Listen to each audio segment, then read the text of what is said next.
Hello, ladies and gentlemen. Welcome back to another episode of A Walk with the Warhawks. Today's show is presented by Raising Cane's, located on South Clack Street, right here in South Abilene. Stop by and get some chicken. Raising Cane's, proud partner of McMurry Athletics, proud partner of Walk with the Warhawks. And man, it feels so good to say all that because we're finally back. We took off over Christmas break. We did have a lot of episodes going on, but we're finally back. A Walk with the Warhawks. I'm your host, Mike Ezekiel. Today's guest to kick off the new year is a special one. I've been excited about getting this guy on, and some of you may not know him yet. He's a freshman, but he's been here, and he's already made an impact at McMurry, and you're about to meet him now. Men's swimmer Alfonso Santoya. Alfonso, how are you today? Hello, how are you? I'm doing good, vibing right now, trying to live my best life, but everything's good. Thank you. Thank you. Well, thank you for taking time out of your busy schedule to be with us. I know you have a lot going on in your life right now, and man, what an exciting start for men's swim. You guys are 4-0 on the season. You've had 4 duels, and you've won all 4 of them. What a great start for you guys. And you had 2 wins personally last week, too. You won the 200 free, won the 400 individual medley. Talk about what it's been like, man, to get those wins and to start like this. Honestly, I'm more shocked than anything because, you coming in, and especially not just for me, for everybody, it's been a hard year, especially, and because we've been practicing for months with no competition to see where we are at or how everything's been. So going in there and, a bunch of us, not just me, we're going in there and, we're working and, we're swimming our butt off. And I was shocked. In that 200 free race, I looked up and I was like, hello. So it was really good. And to know that, the guys are killing it, the girls are killing it too. And it's just honestly been pretty great. So it's pretty killer, to be honest. Wow. Well, that's great to hear, Alfonso. And what a great result it's been for the season to be 4-0 to start that way. It's been really good. But talk about you personally as a college freshman. Obviously, you have a very flamboyant personality, so it's not easy it's not hard for you to get to know people and get out there. But in 2020 and 2021, it's definitely probably been a lot tougher to adjust to college life with COVID and everything. Talk about what that experience has been like for you as a freshman. To be honest, I was terrified. I was someone who was so comfortable for being at home with my family, and especially my mom, because I'm a mama's boy. I love being with my mom. It was hard. It was hard to leave and just be like, hey, I'm going to college. And not saying I wasn't excited to swim, of course, but to leave that chapter, it was scary. And to come here and not have any friends, not know anybody, it was terrifying. But you get here and obviously all this COVID stuff makes things different because as a team, you get to meet the team early and experience some things. We couldn't do that. So at first it was pretty lonesome and you're confused and you're scared, but then I met few of the freshmen, especially, and we've gotten pretty close over the few times, and now we adjusted and we met the rest of the team, and it's honestly pretty great. But it was pretty hard at first, but through time, we were being safe and we got close within our little cliques, and it's been pretty good. But overall, as a team, it's been okay. And with student life, obviously it's hard to meet people all the time, but now and then you make a few friends in class. But it's been pretty good. It's all right. It could be worse though. But yeah. Right. Could be better, but definitely could be worse. And, what's great, Alfonso, is that I see you guys together a lot. I see a lot of the swimming freshmen, men and women, all together hanging out, whether it be in the cafeteria or on campus, and outside of campus. And that's really good to see. And I'm glad that you're adjusting. But I want to ask you about your teammates. I talked to Taryn Bamer last year, and he talked a lot about the camaraderie of the team and, just how close-knit everybody was. How are some of those upperclassmen like Karen and Alec and others kind of help you guys as freshmen adjust to the college life here at McMurry? At the beginning, you're obviously a little shy because you're they're older, you don't know them, but they were honestly all pretty great. I can say nothing bad. It's all positive and great. They're so accepting, and obviously no one judged anybody right from the start. Obviously the freshmen got close, but through time, I've been, Taryn's great, really talented swimmer. Everybody, Caitlin, she's the mom. She takes care of everybody. Everybody was so understanding, and I was able to get along with everybody. And right now we're just hanging out and just laughing. And a while ago when the whole school wasn't here yet, but we were practicing, we were all eating as a team, and it was so much fun and just laughter and goofing off. And we're together all the time, so it's been pretty cool, and like I could say that I'm pretty blessed to have a pretty great team who is pretty positive, and everybody supports each other. During our swim meets, everybody's screaming for everybody, and that's what's so exciting. For the girls are cheering on for guys are cheering on for girls, like everything, like it's amazing. So that's what I love, to be Man, honest. I've been to one practice, and I saw a lot of that too, and what a great culture you guys have. I'm excited to see that, especially if we get to have home meets eventually soon, and to watch you guys go to the conference championships in February. Yes. It's going to be exciting to see this team and just how energetic Yes. you are and encouraging you are to each other. All right. Well, Alfonso, are you ready for rapid fire? Yes. All right, rapid fire.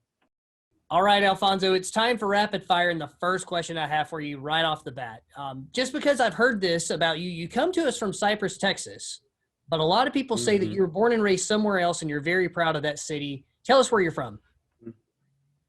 I'm from the city of Miami. You know, it's usually it's a pretty Cuban. There's a bunch of Cubans, Puerto Ricans, Dominicans. It's like a bunch of, that's how, because it's obviously Florida's really close to Cuba.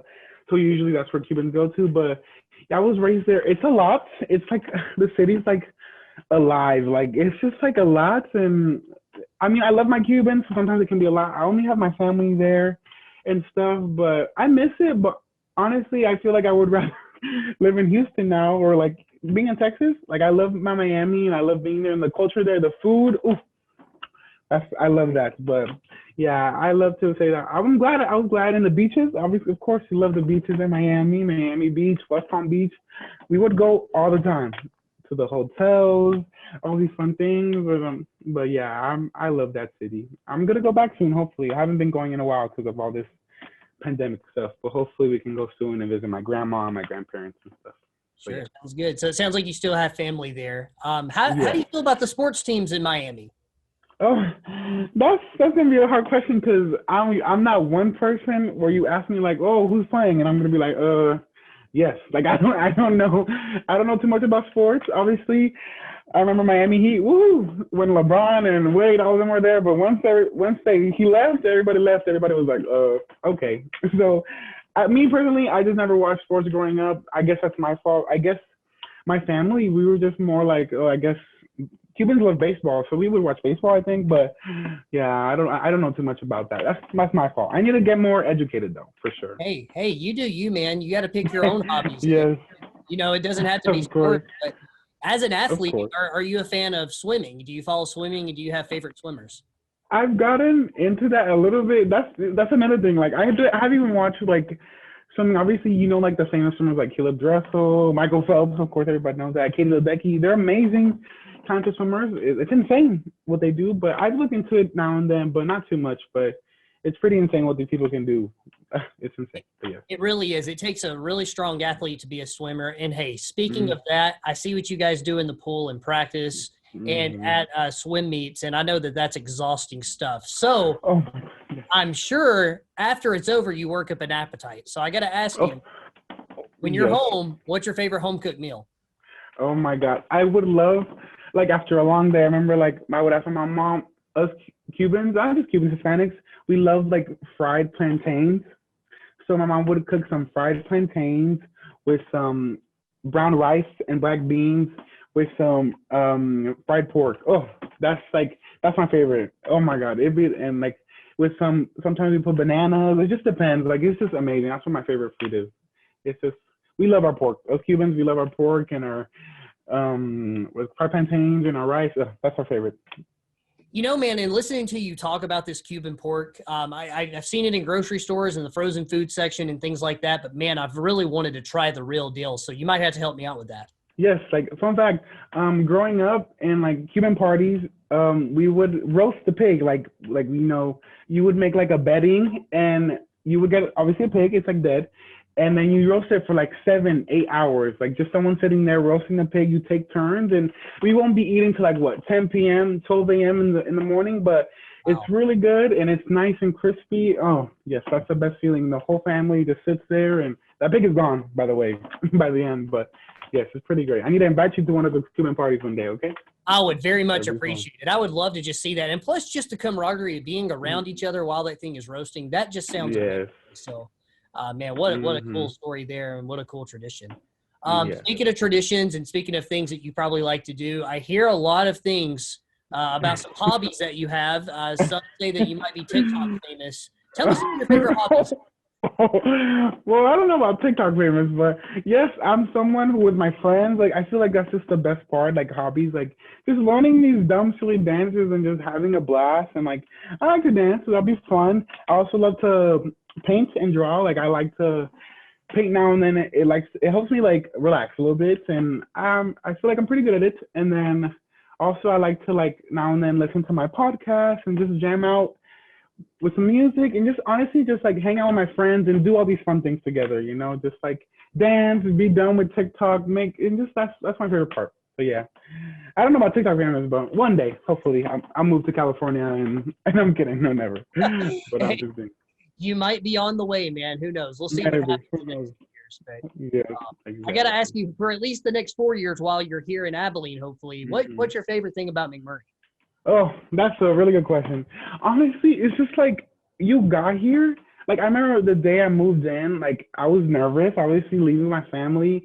I got here and people were just so excited and so like kind, like about like, oh my God, like come in, like, and like even the RAs, like he helped me like move in and he's like, come on, let me show you your room. Like they were so excited and kind and like everybody was so great.